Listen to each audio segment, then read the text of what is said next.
Gérald Matifas, a été retrouvé mort dans une forêt à 200 km de chez lui. Alexandra est la dernière de ses amies à l'avoir vu vivant. 3 semaines avant que l'on retrouve son corps, elle accompagne Gérald au car. Il est tout joyeux. Il part à Cognac, rencontrer pour la première fois une femme avec qui il correspond depuis des mois sur Internet.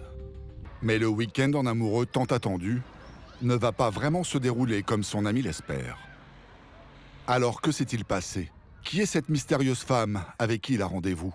Cathy Bichon mène une vie en dents de scie. Maman de 4 enfants, elle en aurait perdu la garde car elle préférerait faire la fête plutôt que de les éduquer. Mais pas seulement.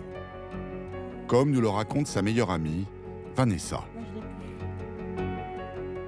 Elle n'était pas souvent sobre. Hein. Même, je crois qu'elle buvait même quand elle était enceinte. Alcoolisée, elle pouvait insulter les hommes. Elle était très méchante avec les hommes. Pourtant, Cathy semblerait être une croqueuse d'hommes et multiplierait les rencontres sur Internet. À Cognac, elle ne cachait pas ses penchants libertins. Elle fréquentait régulièrement ce club échangiste. C'est Cathy qui aime bien plaire. Provocante. Elle aimait bien les hommes, elle les provoquait, elle s'habillait sexy. Elle avait toujours des hommes à la maison, de toute façon. Moi, j'ai toujours connu, jamais seule Cathy. Une croqueuse d'hommes qui semble avoir un amant régulier. David Klein. Un homme apparemment instable, enchaînant période de chômage, petit boulot et les allers-retours au commissariat pour cambriolage et des faits de violence.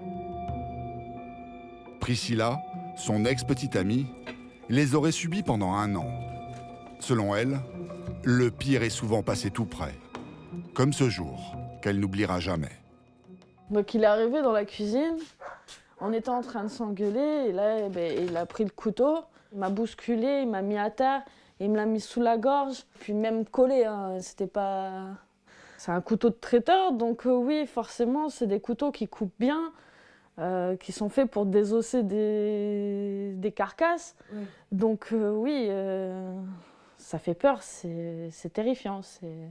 Vous dites, il a juste un geste à faire et ça y est, c'est fini. Vous êtes saigné, quoi.